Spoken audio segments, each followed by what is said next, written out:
الحمد لله رب العالمين والصلاة والسلام على رسوله الأمين وعلى آله وصحبه أجمعين أما بعد.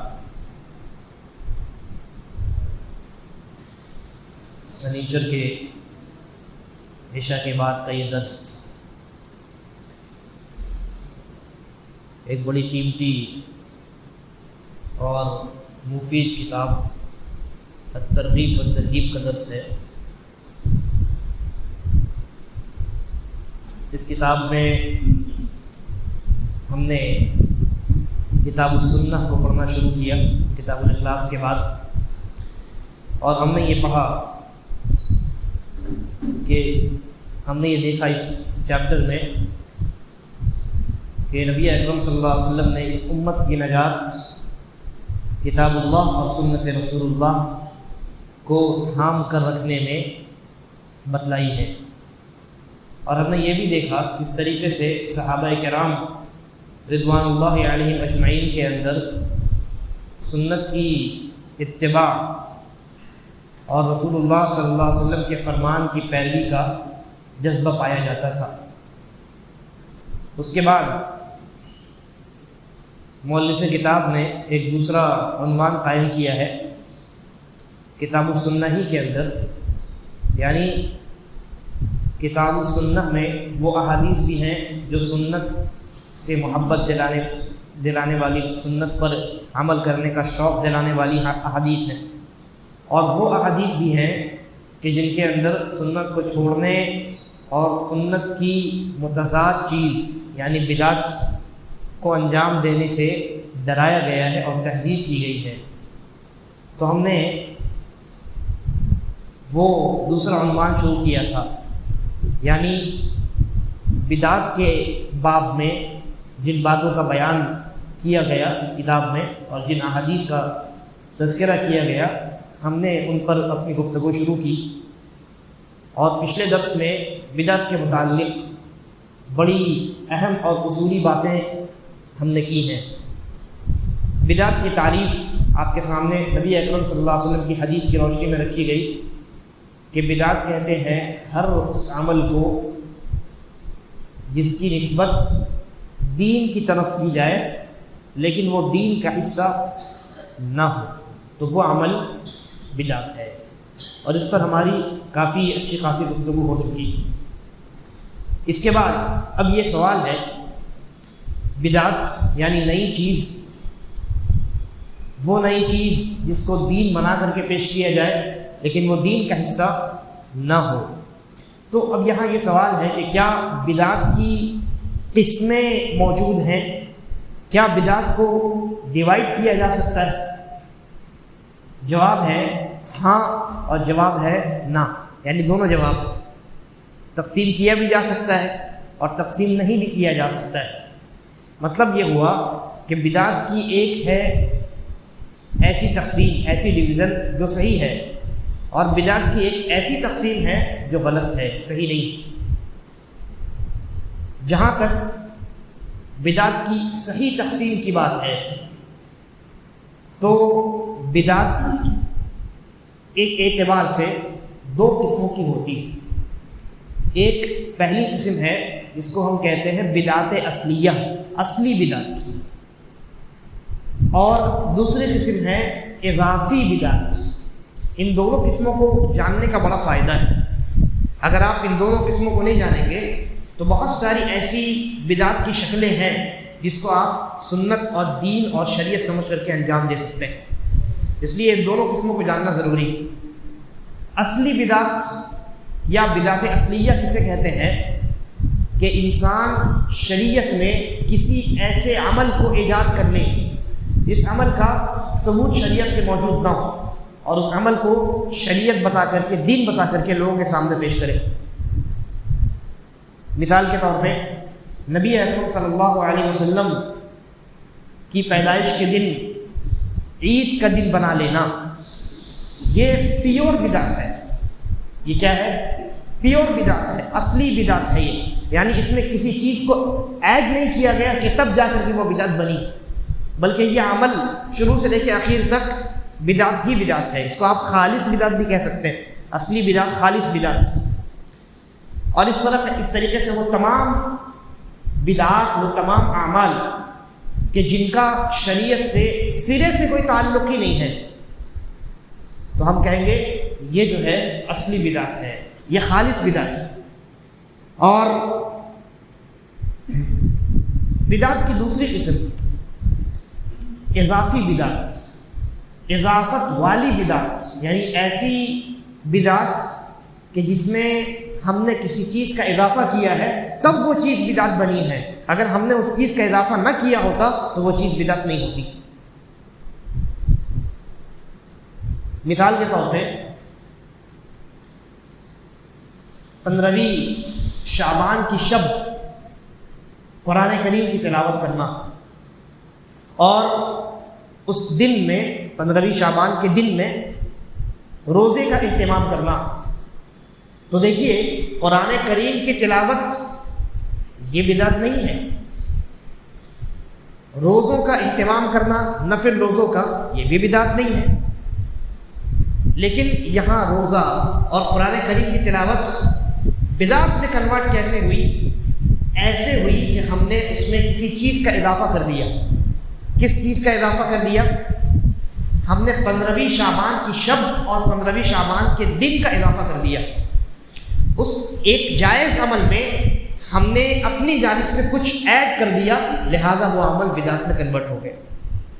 تو اس بدعت کو ہم کہتے ہیں اضافی بدعت۔ تو اسی لیے یہ بہت اہم مسئلہ ہے۔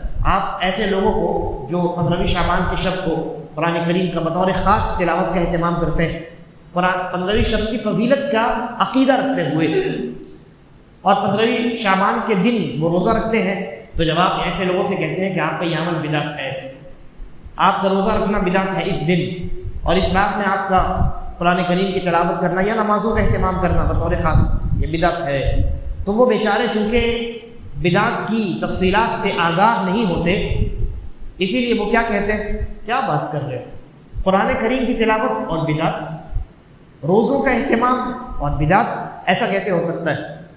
تمہاری بات تم تو ہر بات کو بدعت کہہ دیتے ہو۔ تو ایسا وہ کیوں کہتے ہیں؟ کیونکہ وہ اس تقسیم سے واقف نہیں ہے۔ قرآن کریم کی تلاوت بدعت نہیں ہے، روزوں کا اہتمام بدعت نہیں ہے، روزہ رکھنا کس سے کہا بدعت ہے، لیکن یہ بدعت میں تبدیل ہو گیا ہے۔ کیوں؟ اس لیے کہ ہم نے اس میں ایک چیز کا اضافہ کر دیا ہے، روزے میں، اس نفل روزے میں ہم نے ایک چیز کا اضافہ کر دیا، اس چیز کا 15ویں شعبان کے دن کو خاص کرنے کا، ایک خاص عقیدے کے تحت۔ قرآن کریم کی تلاوت بدعت نہیں، بلکہ ہم نے قرآن کریم کو بدعت کیسے بنا دیا؟ قرآن کریم کو 15ویں شعبان کی رات میں بطور خاص تلاوت کر کے ایک خاص عقیدے کے تحت کہ 15ویں شعبان کی بڑی فضیلت ہے، اور اس رات میں عبادت کرنے سے ایسا ایسا ہوتا ہے، قرآن کریم کی تلاوت سے اتنا اجر انسان کو ملتا ہے۔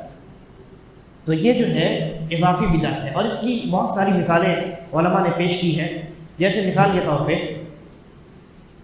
انسان کسی جائز عمل میں کسی ایسے سبب کا، کسی ایسے ریزن کا اضافہ کر دے کہ جس سبب اور جس ریزن کا تعلق شریعت سے نہیں۔ جیسے مثال کے طور پہ ایک آدمی نماز نہیں پڑھتا تھا، دین سے کوئی لینا دینا نہیں تھا اس کا، لیکن اللہ رب العالمین نے اس کو ہدایت دے دی، اور جب اس کو ہدایت ملی تو اب وہ انسان یہ ارادہ کرے، یہ کہے کہ میں پہلے دین سے بیزار تھا، اب میں نے توبہ کی ہے، لہذا توبہ کے بعد مجھے نئی زندگی ملی ہے، تو اب یہ جو نئی زندگی ملی ہے، میں اپنے اس نئی زندگی پر اپنا عقیقہ کرنا چاہتا ہوں۔ وہ عقیقہ جو ہو چکا ہے اس کا وہ الگ ہے، لیکن وہ اس توبہ کے بعد والی جو اس کی اسلام والی زندگی ہے، اس زندگی کے حاصل کرنے پر اپنا عقیقہ کرنا چاہتا ہے۔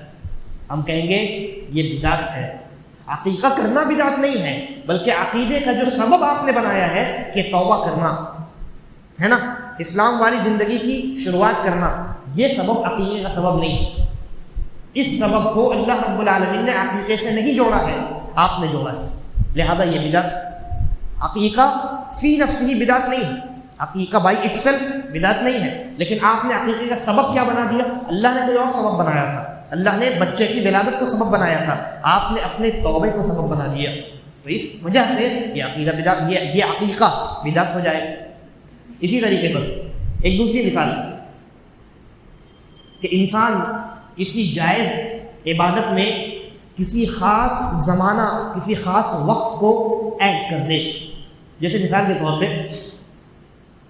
آپ جب چاہیں ممنوع اوقات کو چھوڑ کر کے فرض نمازوں کے علاوہ نوافل کا اہتمام کر سکتے ہیں. ظہر سے پہلے، ظہر کے بعد، سورج نکلنے کے بعد، رات کے وقت میں جتنی چاہے آپ نفل پڑھیں.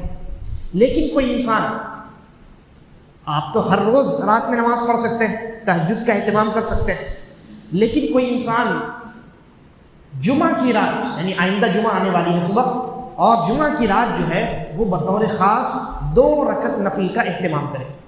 ہم اس سے پوچھیں کہ آپ نے اس دن جو خاص کیا ہے 2 رکعت نفل آپ انجام دے رہے ہیں، کیوں انجام دے رہے ہیں؟ کیا اس لیے کہ آپ کی چھٹی ہوتی ہے جمعہ کے دن تو آپ رات میں اللہ کی عبادت کریں اور اپنے نیند کو آپ صبح میں پورا کر لیں؟ اگر وہ کہے گا ہاں تو کوئی مسئلہ نہیں، کیونکہ یہ اس کی سہولت کے اوپر، اس نے خاص نہیں کیا کسی خاص عقیدے کے تحت.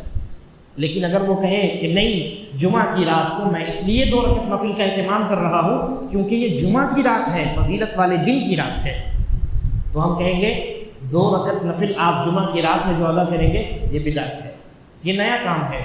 اس لیے کہ آپ نفل کبھی بھی ادا کر سکتے تھے، لیکن آپ نے اپنے اس نفل کو ادا کرنے کو خاص کر دیا جمعہ کی رات کے ساتھ، اور جمعہ کی رات کے ساتھ اللہ رب العالمین نے نفل کے اہتمام کو خاص نہیں کیا.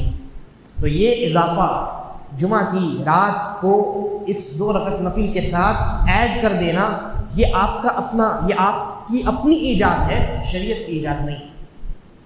لہذا جمعہ کی رات میں کوئی انسان اس لیے اگر عبادت کرے کہ یہ جمعہ کی رات فضیلت والی ہے تو ایسی صورت میں یہ بدعت ہے. اسی طریقے پر اور کئی 2-3 مثالیں لیتے ہیں. ایک مثال، انسان کسی عمل کو، جائز عمل کو کسی جگہ کے ساتھ خاص کر دے، اس عمل میں کسی جگہ کو جوڑ دے. جیسے رمضان کا دن شروع ہو، رمضان کے ایام شروع ہو، اور آپ جانتے ہیں رمضان کے ایام میں مساجد میں بہت بھیڑ ہوتی ہے، لوگ بہت زیادہ نماز پڑھنے کے لیے آتے ہیں، مسجد سے لوگوں کا تعلق بڑھ جاتا ہے. تو اب کوئی انسان کیا کرے، کہے کہ رمضان کے اخیر عشرے میں مجھے اعتکاف کرنا ہے، میں اپنے گھر میں اعتکاف کرتا ہوں. کیوں کہے کہ گھر میں؟ اس لیے کیونکہ مسجد میں لوگوں کی بہت بھیڑ ہے، بہت بھیڑ ہے، وہاں عبادت میں دل نہیں لگے گا. 10 لوگ آئیں گے نظروں کے سامنے، ان کے سامنے کیسے عبادت کروں گا؟ تو میں اپنے گھر کے ایک کمرے میں اپنے آپ کو بند کر لوں اور وہیں معتکف ہو جاؤں، وہیں اعتکاف کروں. اعتکاف تو جائز عمل ہے نا، لیکن اس نے اس جائز عمل کو ایک ایسے جگہ کے ساتھ خاص کر دیا جس جگہ کو اعتکاف کے ساتھ شریعت نے خاص نہیں کیا، اس انسان نے اپنی طرف سے خاص کیا. تو اعتکاف تو بدعت نہیں تھا، لیکن اب اس کا اعتکاف بدعت ہو جائے گا، اس لیے کہ اس نے اعتکاف کو اپنے گھر کے ساتھ خاص کر دیا ہے، جبکہ شریعت نے اعتکاف گھر کے ساتھ خاص نہیں کیا. اسی طریقے پر انسان کسی جائز عبادت میں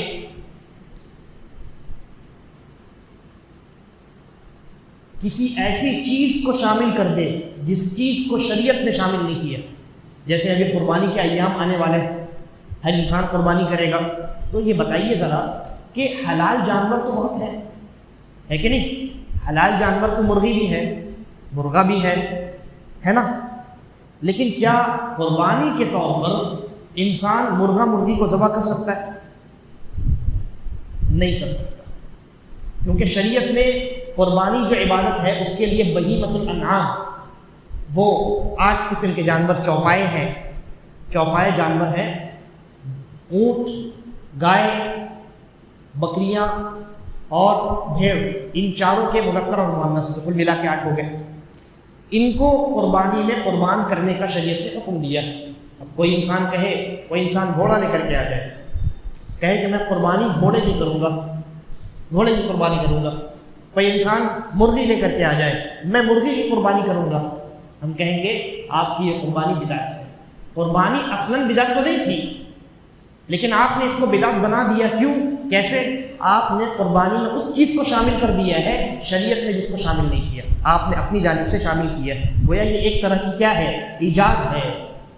اس لیے کوئی انسان گھوڑے کی، مرغے کی قربانی کرنا چاہے تو نہیں کر سکتا. ہاں، اس کو کاٹ کر کے حلال کھا سکتا ہے، لیکن قربانی کے طور پر اس کو پیش نہیں کر سکتا. یا اسی طریقے پر شریعت نے کسی عبادت کو جائز قرار دیا ہو، کسی عمل کو عبادت قرار دیا ہو، انسان اس عبادت کو شریعت کے بتائے ہوئے طریقے کے بجائے اپنے طریقے پر انجام دے. ایک عبادت ہے، شریعت نے ہر عبادت کا طریقہ بھی متعین کیا ہے. کوئی انسان کسی عبادت کو شریعت کے بتائے ہوئے طریقے کے بجائے اپنے طریقے پر انجام دے. مثال کے طور پہ وضو کرتے ہیں ہم، تو شریعت نے جو طریقہ بتایا ہے کہ پہلے آپ کو ہاتھ دھونا ہے، پھر اس کے بعد کلی اور ناک صاف کرنی ہے، پھر منہ دھونا ہے، پھر ہاتھ دھونے ہیں دونوں کے دونوں، پھر مسح کرنا ہے سر اور کان کا، اور دونوں پیر دھو لینے. یہی ترتیب ہونی چاہیے. ایک انسان کہے کہ نہیں یہ تو بہت آسان ہے، یہ تو ہم بچپن سے کرتے آ رہے ہیں، تھوڑا سا مشقت برداشت کرتے ہیں، اور جتنا مشقت برداشت کریں گے اتنا زیادہ ثواب ملے گا. تو آپ لوگ سیدھا وضو کیجئے، میں الٹا وضو کروں گا.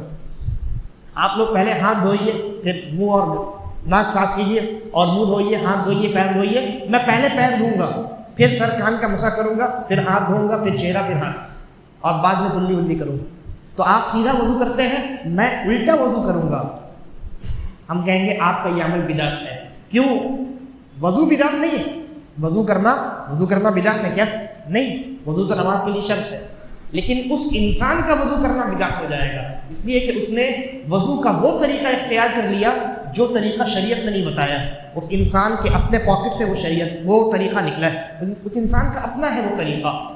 تو اس انسان نے اس عبادت کے ساتھ ایک ایسے طریقے کو ایڈ کر دیا جس طریقے کا ثبوت شریعت میں نہیں ہے. تو یہ تمام مثالیں اضافی بدعت کی مثالیں ہیں.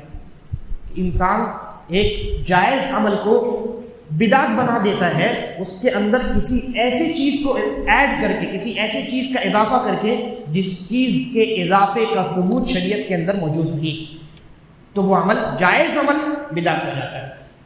ایک اور بڑی مشہور مثال لے لیتے ہیں. بڑی مشہور مثال، کسی کے یہاں میت ہو جائے، کوئی انسان نیا دکان خریدے، نیا مکان خریدے، ایسے ہی کسی کا رشتہ لگ جائے، کوئی اچھی بات ہو جائے، کسی کی نوکری لگ جائے، تو لوگ کیا کرتے ہیں؟ 10 حفاظ کو بلاتے ہیں، یا پھر اپنے گھر والوں کو جمع کر لیتے ہیں، سب مل کر کے ایک پارہ 30 آدمی مل کر کے بیٹھ کر کے 30 پارہ مکمل کرتے ہیں، جس کو ہم قرآن خوانی کہتے ہیں. قرآن خوانی یعنی قرآن پڑھنا. تو قرآن پڑھنا ہم کہتے ہیں، جب ایسے لوگوں سے آپ کا بھی یہ تجربہ رہا ہوگا، آپ نے کہا ہوگا کہ قرآن خوانی یہ بدعت ہے، تو ان کا کیا جواب آتا ہے؟ کیا بات ہے، قرآن پڑھنا بھی بدعت ہو گیا؟ تمہارے دین میں تو ہر چیز بدعت ہے. ہم کہتے ہیں قرآن پڑھنا بدعت نہیں ہے، لیکن آپ نے جو طریقہ اختیار کیا ہے اس طریقے کی وجہ سے قرآن خوانی بدعت ہو گئی. قرآن خوانی، قرآن تو جانتے ہیں آپ، خوانی مطلب تلاوت کرنا، پڑھنا. تو قرآن خوانی یعنی قرآن پڑھنا، یہ بدعت کب ہے؟ یہ کس نے کہہ دیا بدعت؟ آپ نے قرآن خوانی کا جو طریقہ اختیار کر لیا ہے وہ طریقہ بدعت ہے. وہ طریقہ نبی اکرم صلی اللہ علیہ وسلم سے نہیں ملتا. صحابہ کرام کا قرآن کریم کی تلاوت کا، قرآن خوانی کا، صحابہ کرام کا یہ طریقہ نہیں رہا ہے کہ سب مل کر کے ایک ساتھ جمع ہو جائے، سب مل کر کے قرآن کریم مکمل کریں، ایک پارہ یا 2 پارہ پڑھیں، اور پھر قرآن کریم کی تکمیل کی جائے اجتماعی طور پر. یہ طریقہ قرآن کریم کی تلاوت کو کیا بنا دیتا ہے؟ بدعت بنا دیتا ہے. تو یہ اضافی بدعت ہے. اس تقسیم کو نہیں سمجھنے کی وجہ سے بہت سارے لوگ بدعات کو دین سمجھ کر کے انجام دے دیتے ہیں. تو بدعت کی 2 قسمیں یاد رکھنی ہیں. ایک پہلی قسم ہے جو ایسی بدعت جو خالص بدعت، یعنی پورا کا پورا عمل، وہ پورا کا پورا عمل ہی بدعت ہے، اس پورے عمل کا کوئی ثبوت ہی شریعت میں موجود نہیں. جیسے میں نے مثال بیان کی، رسول اکرم صلی اللہ علیہ وسلم کی ولادت پر عید منانا، خوشی منانا، تو یہ پورا عمل A to Z شریعت کا حصہ نہیں، یہ خالص بدعت، پیور بدعت، اصلی بدعت ہے. اور اضافی بدعت ہے کہ کوئی عمل جائز تو ہو لیکن اس میں ہم اپنی جانب سے کسی ایسی چیز کا اضافہ کر دیں جس کا اضافہ شریعت نے نہیں کیا، تو وہ عمل بدعت ہو جاتا ہے. تو یہ اگر ہم کہیں کہ بدعت کی تقسیم بدعت اصلیہ اور بدعت اضافیہ کی شکل میں ہے تو یہ بات درست ہے، یہ بات درست ہے، بدعت کی یہ تقسیم صحیح ہے۔ لیکن اگر کوئی انسان بدعت کو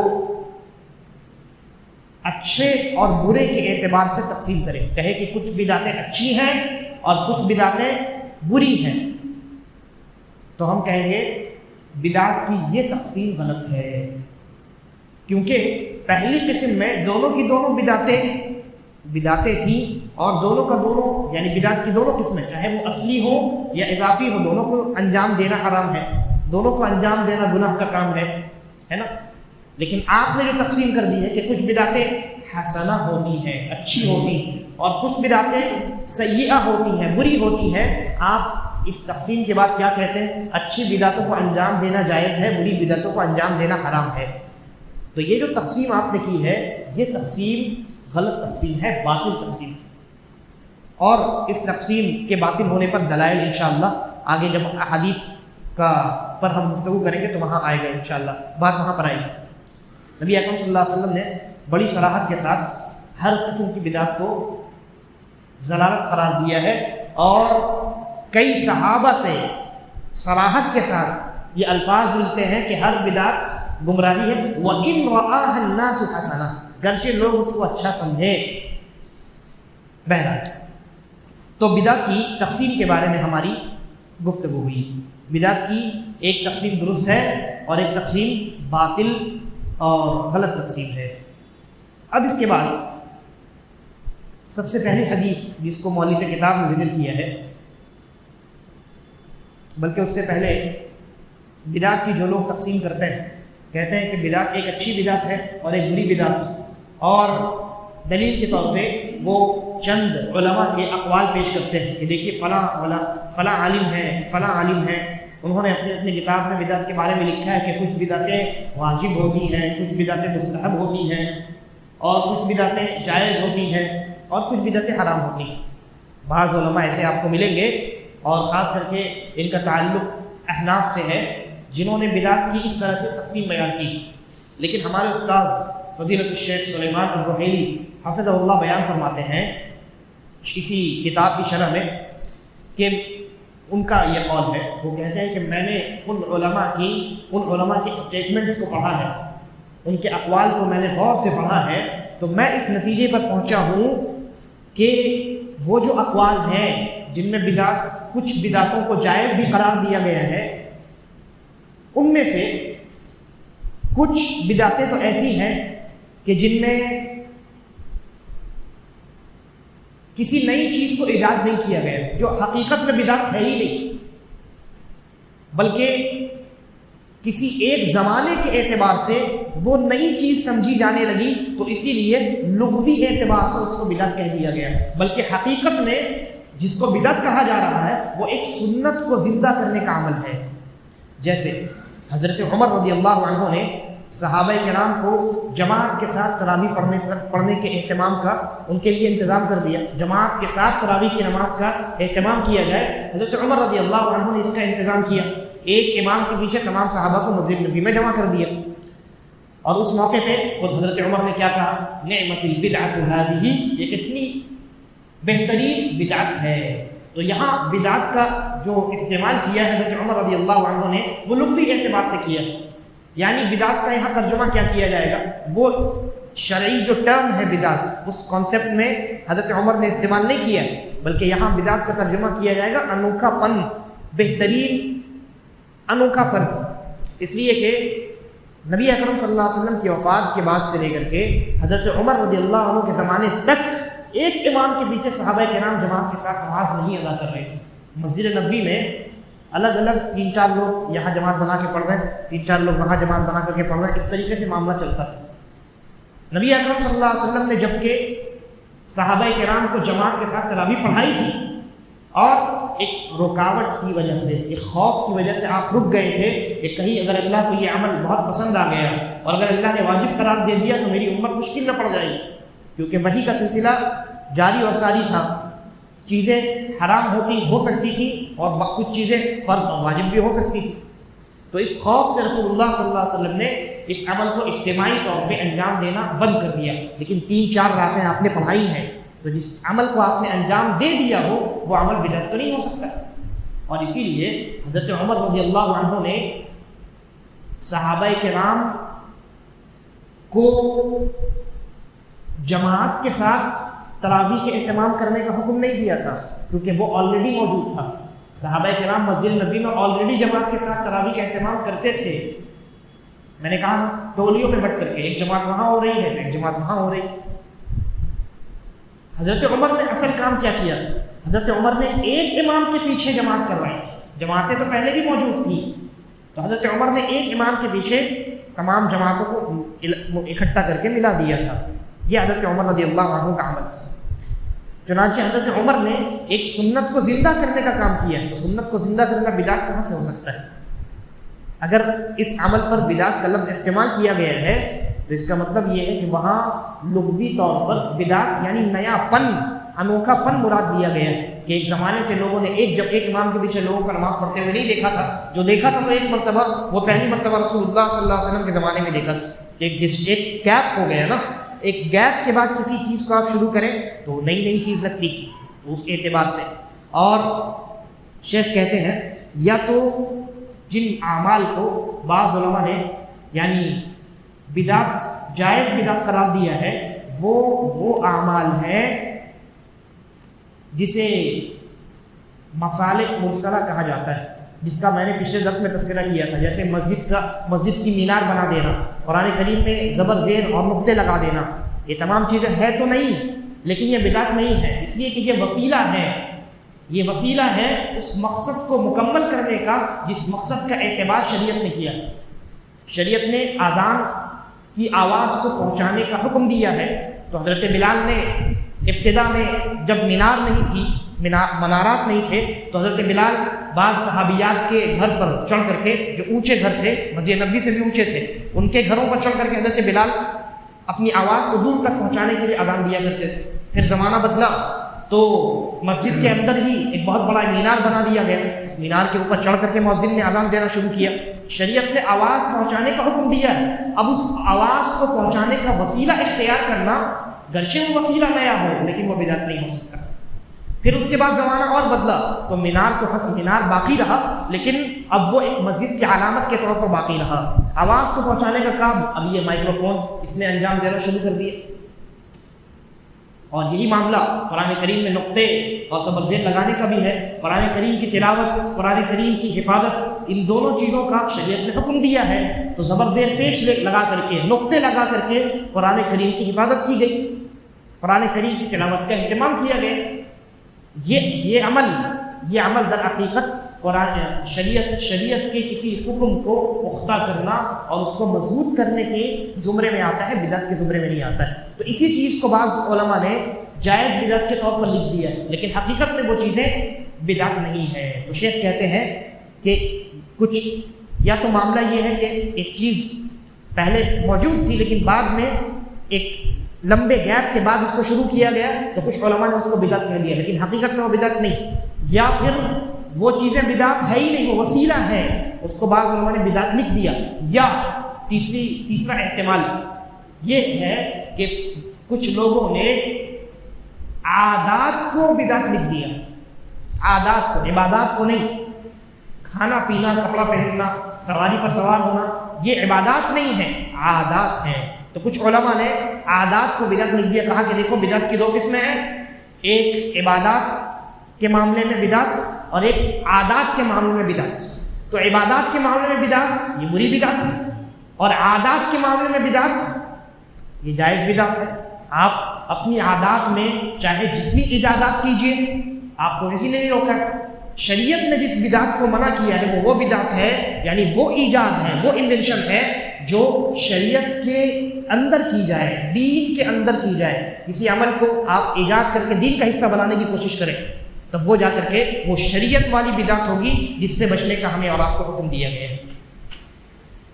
اس کے بعد اب میں نے ارادہ کیا تھا کہ حدیث کو بھی شروع کر دوں، لیکن انشاءاللہ اگلے درس میں جو احادیث اس باب میں آئی ہیں نبی اکرم صلی اللہ علیہ وسلم کی، جن میں بدعت کے تعلق سے بہت ساری باتوں کا تذکرہ رسول اکرم صلی اللہ علیہ وسلم نے کیا ہے، اگلے دروس میں انشاءاللہ ہم ان پر گفتگو کریں گے، اس لیے کہ یہ مقدمہ تھا، یہ دونوں درس آپ یہ سمجھ لیجیے کہ بدعت کا مقدمہ تھا۔ اگر آپ یہ ضروری باتیں نہیں سمجھیں گے اور صرف احادیث کو پڑھتے چلے جائیں گے تو بہت سارے شکوک و شبہات اور مسکنسیپشنس جو ہے وہ آپ کے ذہن میں آ سکتے ہیں۔ اس لیے ان غلط فہمیوں کو دور کرنے کے لیے میں نے مقدمے کے طور پہ ان باتوں کا تذکرہ کیا ہے۔ اللہ تبارک و تعالی ہم تمام کو سنت کی محبت پر باقی رکھے اور بدعات و خرافات سے اجتناب کرنے کی توفیق دے۔ هذا واللہ اعلم وصلی اللہ علی نبینا وسلم۔ السلام علیکم ورحمۃ اللہ وبرکاتہ۔